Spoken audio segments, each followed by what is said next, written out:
Welcome to खोलो किताब। आज हम क्लास 6 की वर्कशीट नंबर 31 करेंगे विज्ञान की, जो 2 नवंबर को आपको दी गई है। ये वर्कशीट हिंदी मीडियम वाले स्टूडेंट्स के लिए है। अगर आप इंग्लिश मीडियम के स्टूडेंट हैं तो यहाँ ऊपर आपको एक लिंक दिखाई दे रहा होगा, जिस पर क्लिक करके आप इंग्लिश में इस वर्कशीट को सॉल्व होते हुए देख सकते हैं। ऊपर यहाँ आप अपना नाम लिखेंगे, यहाँ कक्षा अध्यापक का नाम हो जाएगा। इस कार्यपत्रक 31 में हमें क्या टॉपिक दिया हुआ है? पौधों को जानिए। ये हमारी साइंस की बुक का चैप्टर है और पिछली कई वर्कशीट से हम इसी चैप्टर को पढ़ रहे हैं, पौधों के बारे में ही पढ़ रहे हैं। कभी हमने उसमें फ्लावर्स के बारे में पढ़ा था, फूलों के बारे में, फिर हमने उसकी पत्तियों के बारे में पढ़ा था। अब इस वर्कशीट में हम पढ़ेंगे जड़ के बारे में। पिछली वर्कशीट नंबर 26 से लेके वर्कशीट नंबर 26, 27, 28, 29, 30 सब वर्कशीट में हमने यही चैप्टर किया है, पौधों को जानिए। चलिए आगे देख लेते हैं। आपने अगर पिछली वर्कशीट नहीं देखी है, कोई भी टॉपिक आपका मिस हो गया है, तो आप खोलो किताब चैनल की जो प्लेलिस्ट में जाएंगे, वहाँ 6th क्लास की विज्ञान की अलग से प्लेलिस्ट आपको मिल जाएगी, देख सकते हैं आप वहाँ से। अब जड़ को देख लेते हैं। किसी पौधे में जड़ मिट्टी के अंदर उपस्थित होता है। अब ये तो सबको पता है, जड़ मिट्टी में नीचे की ओर ही होती है, ऊपर की ओर तो तना होता है, नीचे की ओर जड़ें होती हैं मिट्टी की ओर। पौधे में जड़ तंत्र 2 प्रकार के होते हैं। अब जड़ों को 2 प्रकार में बांटा हुआ है, एक तो मूसला जड़ और एक रेशेदार जड़। ये मूसला जड़ के एग्जाम्पल नीचे दिए हुए हैं, किन किन पेड़ों में होती है? सेब में और आम में, बीन वाले में और मैंगो वाले में। और रेशेदार जड़ गेहूं में होती है और मक्के में होती है। और भी एग्जाम्पल हैं, अभी 2 एग्जाम्पल आपको दिए हुए हैं। क्या होती हैं ये जड़, कैसी होती है, वो भी हम बाद में देखेंगे। पहले ये 2 एक्टिविटी दी हुई हैं।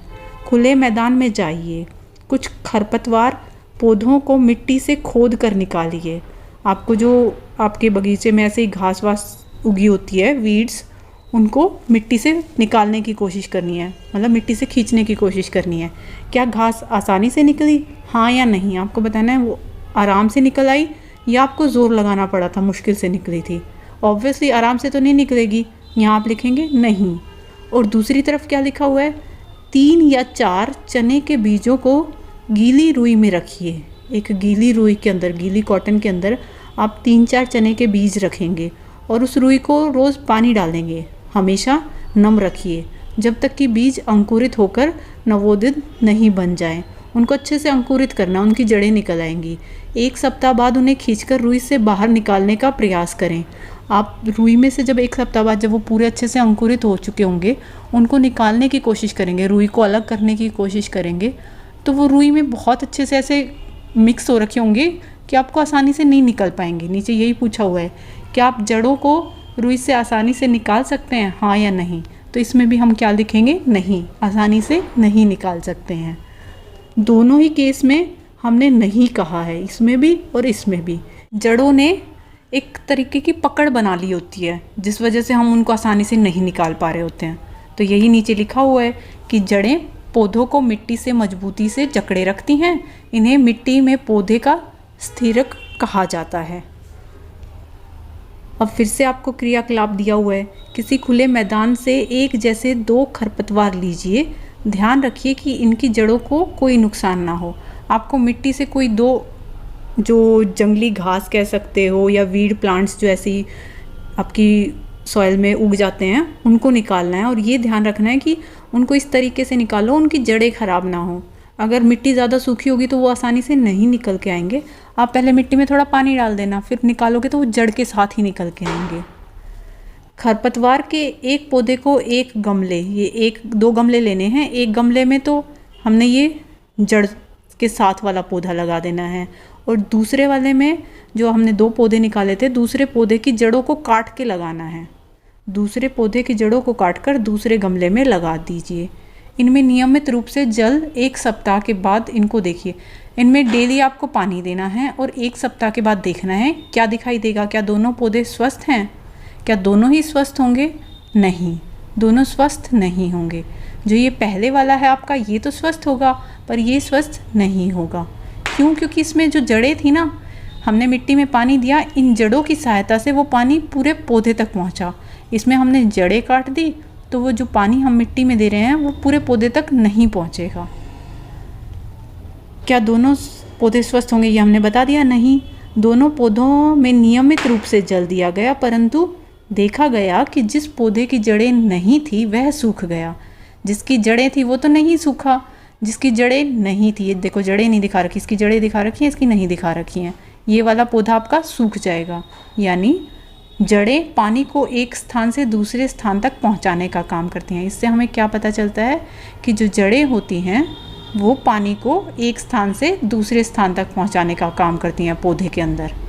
अब ये दो तरीके की जड़ें दिखा रखी हैं, मूसला जड़ें और रेशेदार जड़ें, जो अभी पीछे बताया था बीन में, मैंगो के पेड़ में, वीट में, गेहूं में, मक्के में किस किस तरह की जड़ें होती हैं उनको एक्सप्लेन किया हुआ है। हमने पिछली वर्कशीट में जब हमने पत्तियों के बारे में पढ़ा था तो दो प्रकार की विन्यास पढ़े थे। एक तो इस टाइप की पड़ी थी, पत्तियाँ ऐसी होती हैं जिनमें ऐसे जाल सा बना होता है, जिनको बोलते हैं जालिका सिरा विन्यास, और एक ऐसी समानांतर होती है, सारी सीधी सीधी लाइनें पैरेलल दिखाई दे रही हैं, एक ऐसी होती हैं। जो मूसला जड़ें होंगी उनकी तो ऐसी पत्तियाँ होती हैं, और जो रेशेदार जड़ें होंगी जिनकी, उन पौधों की ऐसी पत्तियाँ होती हैं। नीचे फ़ोटो में देखो, ये रेशेदार जड़ें थी तो उनकी पत्तियाँ कैसी हैं, ऐसी, और जो मूसला जड़ें हैं उनकी कैसी पत्तियाँ होंगी, ऐसी, जाल सा बना होगा। मूसला जड़ें क्या होती हैं, यह मुख्य जड़ है जिनसे जड़ों की शाखाएं निकलती हैं। आप नीचे इसको ध्यान से देखो तो इसकी जो जड़ें दिखा रखी हैं, एक मोटी सी जड़ है जो काफ़ी नीचे तक जा रही है और उसी में से बाकी जड़ें निकली हुई हैं। और रेशेदार जड़ों में तने के आधार से ही निकलने वाली जड़ों का गुच्छा होता है। ये देखो, इसके बिल्कुल स्टार्टिंग से सॉइल के ऊपर से ही सारी जड़ें निकलने लगी, उसमें जबकि एक मेन गई हुई है और मेन में से फिर बाकी निकली हुई हैं, लेकिन इस रेशेदार में सारी एक साथ निकली हुई हैं जड़ें। मुख्य जड़ मिट्टी में गहराई में उगती है। अब इसमें तो एक मेन मुख्य जड़ थी जो बिल्कुल नीचे तक जाएगी डीप, जैसे सेम का हो गया, आम का पेड़ हो गया, इनमें ऐसी जड़ें पाई जाती हैं।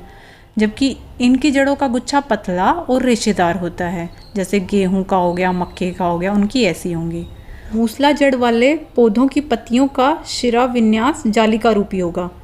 जिनकी मूसला जड़ें होंगी, एक मोटी मेन गई होगी जड़, उसी में से बाकी जड़ें निकली होंगी, उनकी पत्तियां कैसी होंगी, ऐसी जालिका सिरा टाइप की। ये नीचे दिखाया भी हुआ है पौधे में। और रेशेदार जड़ें जिनकी होंगी, उन पौधों की पत्तियों का समानांतर सिरा विन्यास होता है।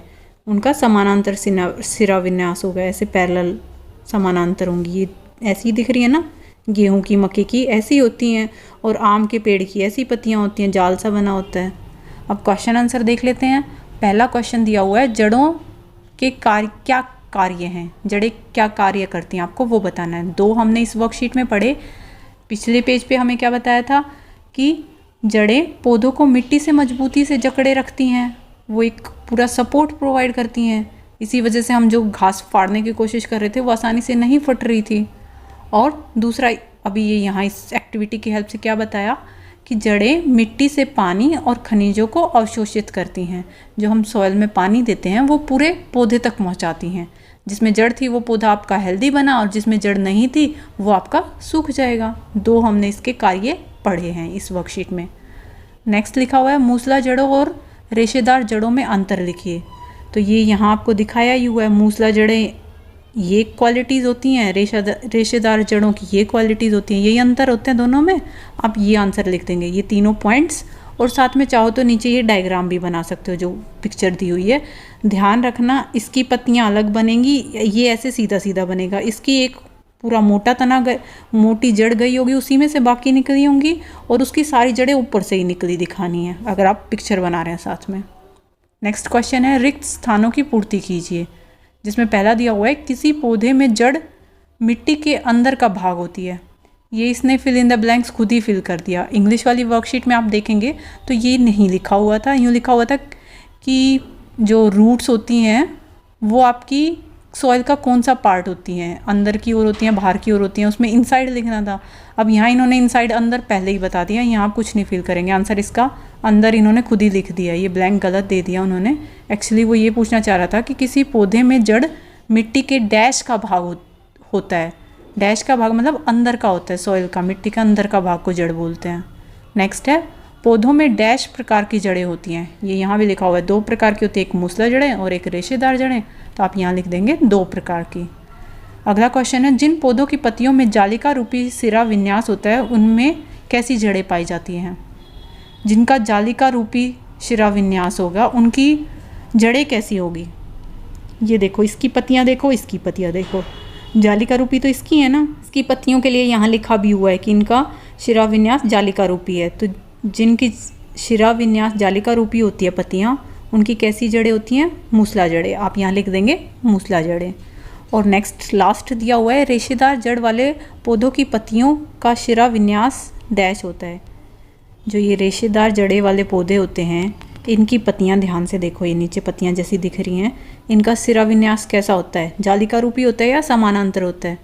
इनका समानांतर, यहाँ भी लिखा हुआ है समानांतर होता है, पैरेलल होती हैं। तो यहाँ आप लिख देंगे समानांतर होता है। इसी के साथ ये वर्कशीट आपकी कंप्लीट हुई। मिलते हैं नेक्स्ट वीडियो में अगली वर्कशीट के साथ। Don't forget to like, comment, share and subscribe the channel. Thank you.